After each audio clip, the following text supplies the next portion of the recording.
Alors, Jubilé, chapitre 28, verset 16. Et de nouveau, Jacob vint dans elle, et elle conçut, et le 15e jour du 3e mois de la première année de la 4e semaine, elle lui porta un 4e fils, et il appela son nom Juda. Maintenant, Jubilé, chapitre 29, de 6 à 8. Et dans la 21e jour du premier mois de la 7e année de la 4e semaine, Jacob tourna sa face vers Gilead, et Laban le poursuivit, et le 13e jour du 3e mois, il le rejoint dans la montagne de Gilead, et le Père Céleste lui apparut dans un rêve de nuit, car il ne permit pas d'offenser Jacob. Et Laban parla à Jacob, et le 15e jour de ces jours, Jacob fit une fête pour Laban et pour tous ceux qui vinrent avec lui. Et Jacob jura à Laban ce jour, et Laban aussi à Jacob, que personne ne traverserait la montagne de Gilead vers l'autre dans une mauvaise intention. Et il fit là un amoncellement témoignage, et depuis cette place est dénommée la pile du témoignage, d'après cet amoncellement. Maintenant, Jubilé chapitre 44.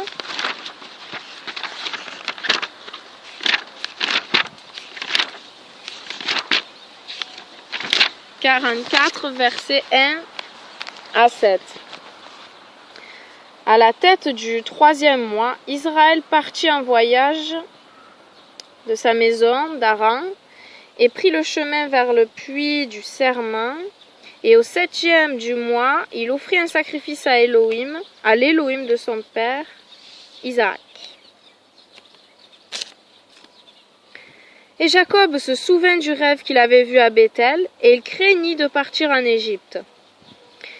Et alors qu'il pensait envoyer un mot à Joseph pour lui dire de venir vers lui, et qu'il n'irait pas, il resta là 7 jours pour voir s'il n'aurait pas une vision afin de savoir s'il devait rester ou partir.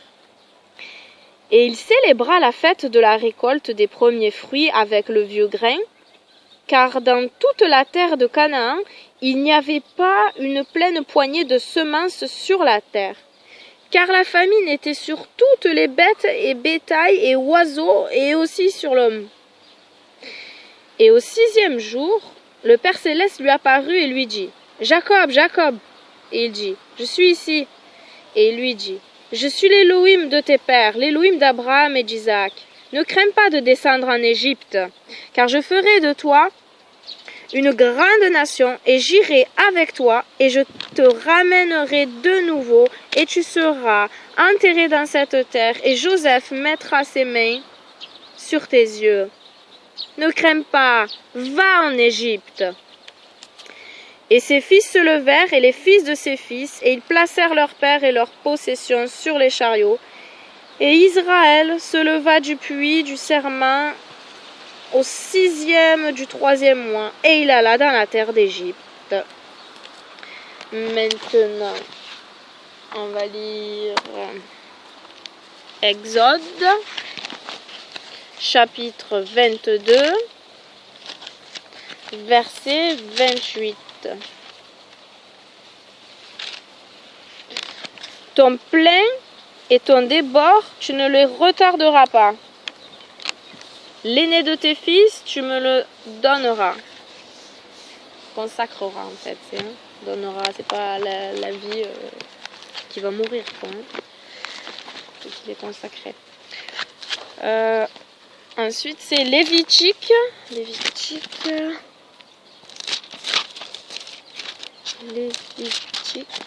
chapitre 2, versets 11 à 16.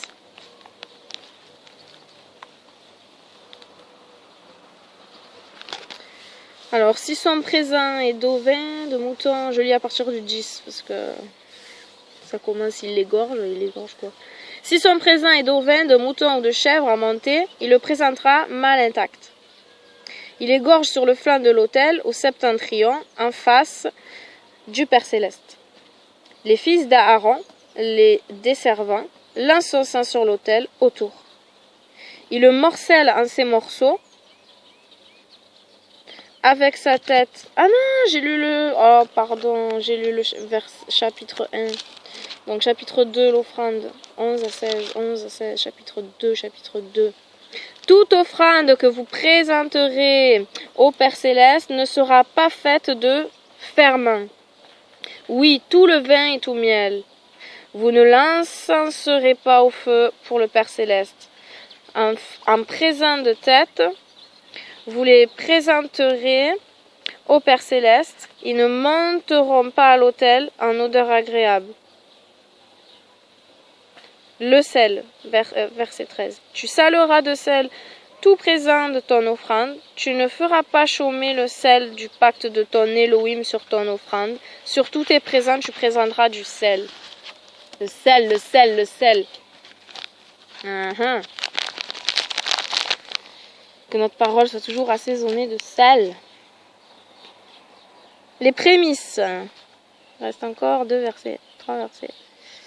Jusqu'au 16. Quand tu présenteras un présent de prémices au Père Céleste, en épis torréfiés au feu, en granules de gruau, tu présenteras l'offrande de tes prémices. Donne dessus de l'huile et mets-y de l'oliban. C'est une offrande. Le desservant encense sa mémorisation de ses granules et de son huile, surtout son oliban, feu pour le Père Céleste.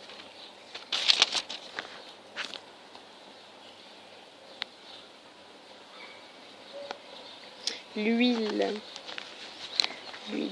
sainte, ton huile sainte, déversons-moi. Chapitre, maintenant 23.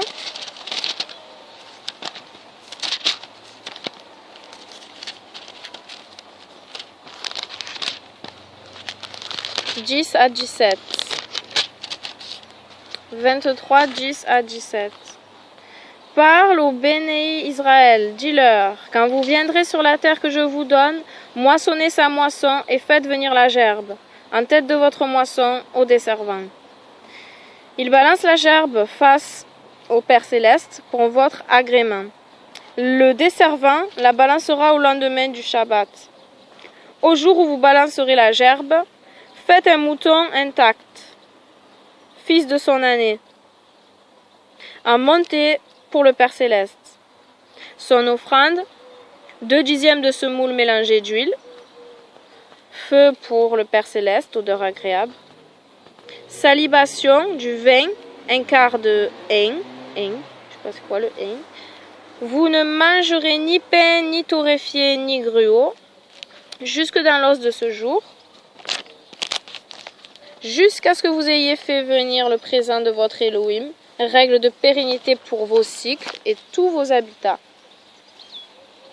Comptez pour vous, au lendemain du Shabbat, du jour où vous faites venir la gerbe du balancement, 7 sabbats. Ils seront intacts. Jusqu'au lendemain du 7e sabbat, comptez 50 jours et présentez une offrande nouvelle à votre Père Céleste. Voilà, ça confirme bien les Écritures. Il y a plusieurs Pentecôtes, plusieurs fruits. Toujours cette semaine entre. C'était jusqu'au chapitre 10, verset 17, donc c'est ça. Ils seront planifiés de ferment, prémices pour le Père Céleste. Après Lévitique, il y a Nombre. Nombre, chapitre 18, verset 8 à 13. Nombre 18, 8 à 13. Le Père Céleste parle à Aaron. Moi, voici, je t'ai donné la garde de mes prélèvements pour tous les sacrements des bénis Israël. Je les ai donnés à toi et à tes enfants pour messianité, loi de pérennité. Cela sera pour toi un sacrement des sacrements du feu. Tous leurs présents, pour toutes leurs offrandes, pour tous leurs défauteurs et pour toutes leurs coulpes, qu'ils me tourneront. Sacrement des sacrements pour toi et tes fils. Vous mangerez du sacrement des sacrements, tout mâle le mangera. Il sera pour toi sacrement. Cela est pour toi le prélèvement de leurs dons. Pour tout balancement des bénis Israël, je te les ai donnés, à toi, à tes fils, à tes filles, avec toi, en loi de pérennité. Tout pur en ta maison le mangera. Toute la graisse de l'huile, toute la graisse de mou et de céréales, leur en-tête qu'ils donneront au Père Céleste, je te les ai donnés. Dernier verset 13. Prémisse de tout ce qui est en leur terre, ce qu'ils feront venir pour le Père Céleste sera à toi. Tout pur en ta maison en mangera. Ensuite, toujours dans le livre Nombre, au chapitre 28. 28.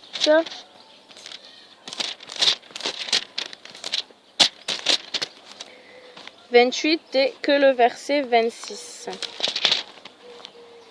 Au jour des prémices, on présentera une offrande nouvelle. Une offrande nouvelle, c'est à chaque fois les nouveaux fruits. Qu'il y a toujours cette semaine entre. Il n'y a pas qu'une seule Pentecôte. En présentant une offrande nouvelle au Père Céleste dans vos semaines, ce sera pour vous vocation sacrée. Vous ne ferez aucun ouvrage de service. Donc c'est comme un Shabbat du vendredi soir au samedi soir. Et ensuite on va lire dans Deutéronome, chapitre 16, verset 16. 3 fois l'an, tout mâle sera vu face au Père Céleste, ton Elohim, au lieu qu'il choisira pour la fête des Azim, pour la fête des semaines, pour la fête des cabanes. Il ne sera pas vu en face du Père Céleste avide. Avide. Après 18,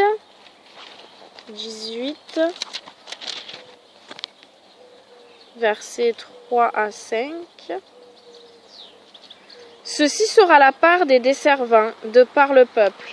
De par les sacrificateurs du sacrifice, il donnera aux desservants l'épaule, le joug, la pince, soit d'un bœuf, soit d'un agneau. Tu lui donneras l'entête de tes céréales, de ton mou, de ton olivet, l'entête de la tonte de tes ovins. Oui, le Père Céleste, ton Elohim, l'a choisi entre tous tes rameaux, pour se tenir et officier au nom du Père Céleste, lui et ses fils, tous les jours. Ensuite,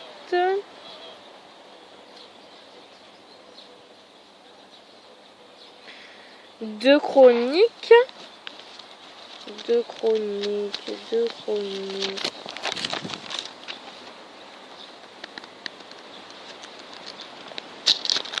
Juge, Samuel, roi.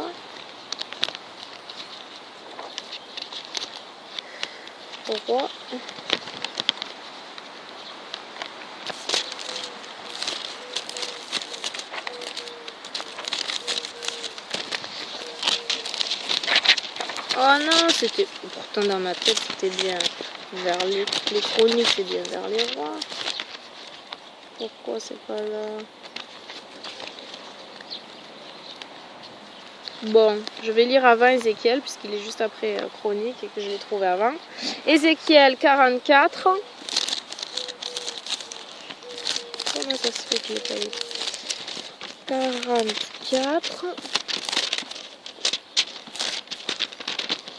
44, verset 30. L'entête de tous les aînés de tout, et tout prélèvement de tout, parmi tous vos prélèvements, sera pour les desservants. Vous donnerez aux desservants l'entête de vos moutures, pour faire reposer la bénédiction sur ta maison. Alors, et 2 Chroniques maintenant, alors. Il est où? Pourquoi je ne l'ai pas vu? Il est trop petit. Où il est ailleurs? Dans la Chouraki, 2 Chroniques. 2 chroniques. Où ils l'ont mis? Ah, ils l'ont mis à la fin, après Néhémie, là. D'accord.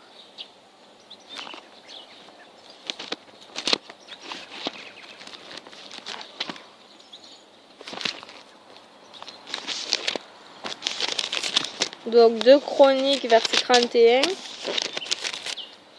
Chapitre 31, pardon, verset 5. À la brèche de la parole, les bénis Israël multiplient l'entête des céréales, du mou, des oléagineux, du miel, de toute la récolte du champ. Ils font venir la dîme de tout, multiple. Maintenant, dans la Nouvelle Alliance, acte 2. Acte 2. Acte 2.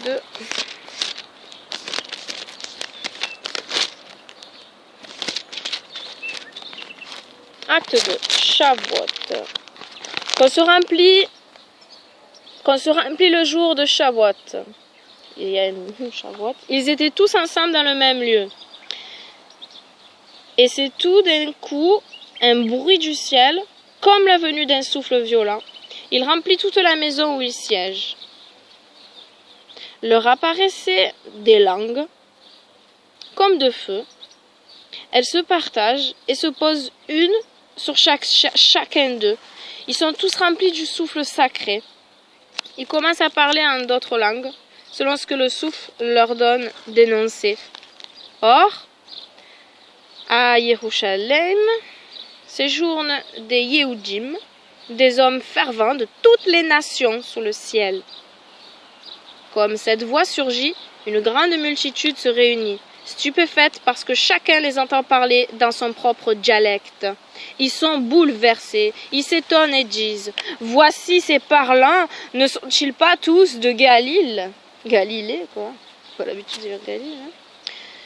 Comment donc les entendons-nous, chacun dans son propre dialecte, celui de sa terre natale? Parthes, Mèdes, Élamites, habitants d'Aram-Naharaim, de Yehuda, de Cappadoce, du Pont, d'Asie, de Phrygie, de Pamphylie, d'Égypte et des provinces de Libye, proches de Cyrène, et ceux qui résident à Rome, Yehudim et prosélytes, crétois et arabes. Voici, nous les entendons raconter dans nos langues les grandeurs d'Élohim. Ils sont tous stupéfaits, perplexes. Ils se disent les uns aux autres, qu'est-ce que cela peut être? D'autres se moquent et disent, ils sont pleins de vin doux. Mais Pétros se dresse avec les 11. Il élève la voix et proclame, hommes, Yehudim, et tous les habitants de Yerushalem, vous tous, pénétrez ceci, écoutez mes mots. Non, ces hommes ne sont pas ivres comme vous le croyez, c'est la 3e heure du jour. Donc 9 heures du matin, je crois. Mais c'est ce qui a été dit par Yoël, l'inspiré, le prophète. Et ce sera dans l'après des jours, harangue d'Élohim, je répandrai mon souffle sur toute chair. Vos fils et vos filles seront inspirés, prophétiseront. Vos jeunes gens verront des visions. Vos vieillards rêveront des rêves, auront des songes, rêveront. Certes, sur mes serviteurs et sur mes servantes, en ces jours, je répandrai mon souffle et ils seront inspirés.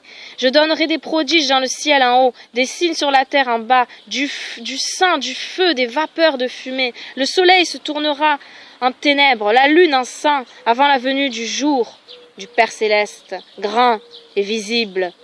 Et ce sera quiconque invoquera le nom du Père céleste sera sauvé. Ah, Ashuraki, c'est le nom du Père céleste. Et je dis que c'est le nom du Messie. J'ai droit? Et ce sera quiconque invoquera le nom du Père céleste sera sauvé. Hommes d'Israël, entendez ces paroles. Yeshua, le Nazaréen, l'homme manifesté par Elohim auprès de vous, par des pouvoirs, des prodiges et des signes qu'Elohim a fait par lui au milieu de vous. comme vous le savez vous-même, lui-même livré selon le dessein déterminé d'Élohim en sa préscience, par les mains des centauras. Vous l'avez attaché et fait périr. Allez. Les mains des centauras. Ces religieux qui disaient pratiquer la Torah, on les appelle là les centauras. Mais Elohim l'a relevé, il a délié pour lui les douleurs de la mort, parce qu'il n'était pas possible qu'il soit dominé par elle. Oui, David dit de lui, je contemple le Père céleste devant moi toujours. Oui, il est à ma droite, je ne chancellerai pas. Aussi mon cœur est dans l'allégresse, ma langue exulte et ma chair même campe dans l'espoir. Non, tu n'abandonnes pas mon être au Sheol. Tu ne donnes pas à qui t'es consacré de voir la corruption. Tu me fais pénétrer les routes de la vie. L'assouvissement de joie en face de toi. Hommes, frères, laissez-moi vous parler ouvertement au sujet du patriarche David. Il est mort, enseveli, et sa sépulture est chez nous jusqu'à ce jour. Or, c'était un inspiré, un prophète. Il détenait le serment que lui avait fait Elohim de faire siéger sur son trône un fruit de son flanc. Aussi, le prévoyant, il a dit du relèvement du Messie, non, il n'a pas été abandonné au Sheol et sa chair n'a pas vu la corruption. Ce Yeshua, Elohim l'a fait lever. Nous en sommes tous témoins. Maintenant, après qu'il a été exalté à la droite d'Elohim, il a reçu de son Père le souffle sacré promis. Et il a répandu ce que vous voyez et entendez. Non, David n'est pas monté au ciel. Mais il a dit, harangue du Père Céleste à mon Adon. Siège à ma droite jusqu'à ce que je place tes ennemis en escabelle de tes pieds. En escabelle? Que toute la maison d'Israël le pénètre donc avec certitude. Adon lui-même est Messie. Elohim l'a fait, ce Yeshua que vous avez crucifié. Oui, que toute la maison d'Israël le pénètre donc avec certitude. Adon lui-même est Messie. Elohim l'a fait, ce Yeshua que vous avez crucifié. Il l'a fait Messie et Adon. Ils l'entendent, ils sont piqués au cœur et disent à Pétros et aux autres envoyés, que devons-nous faire, hommes, frères? Pétros leur dit, faites retour. Convertissez-vous, retournez, faites demi-tour, cache vers Dieu. Faites retour, que chacun d'entre vous se fasse immerger, baptisé au nom de Yeshua le Messie pour la remise de ses fautes. Vous recevrez en don le souffle sacré. Oui, la promesse est pour vous, pour vos enfants, pour tous les éloignés, aussi nombreux que les appellera le Père Céleste, notre Elohim. Avec plusieurs autres paroles, il témoigne, les conforte et dit « Sauvez-vous de cet âge tordu, cette génération perverse. » Ils accueillent sa parole et se font immerger. Ce jour-là, environ 3000 personnes s'ajoutent. Ils persévèrent dans l'enseignement des envoyés, dans la communion, le partage du pain et les prières. Et le partage du pain, c'est les repas ensemble, casser la croûte ensemble. Ils persévèrent dans l'enseignement des envoyés, dans la communion, le partage du pain et les prières. Et c'est un frémissement, il s'abat sur tout être. Des prodiges nombreux, des signes sont accomplis par les envoyés. Tous ceux qui adhèrent se réunissent et mettent tout en commun. Ils vendent leurs propriétés, leurs biens, et les distribuent à chacun selon ses besoins. Chaque jour, ils persévèrent d'un même cœur à être dans le sanctuaire. Ils partagent le pain à la maison. Ils prennent la nourriture avec exultation et simplicité de cœur. Ils louent Elohim et trouvent chérissement aux yeux de tout le peuple. L'Adon ajoute ceux qui sont sauvés, jour après jour, ensemble. Et maintenant, Actes, chapitre 20, verset 16, 20 verset 16. Oui, Paulos avait jugé de passer au large d'Éphèse pour ne pas perdre de temps en Asie.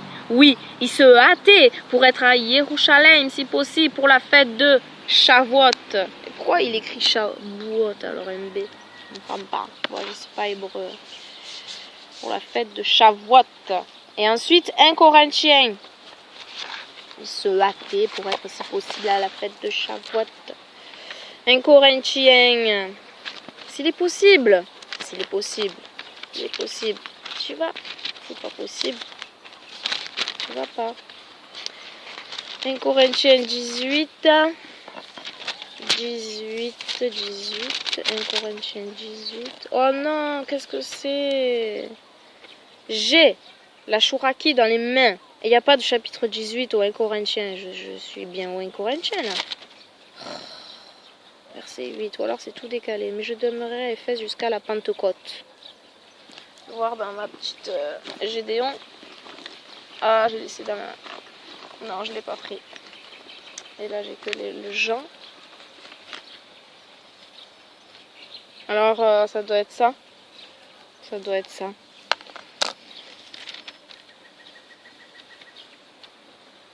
Un Corinthiens 18:8.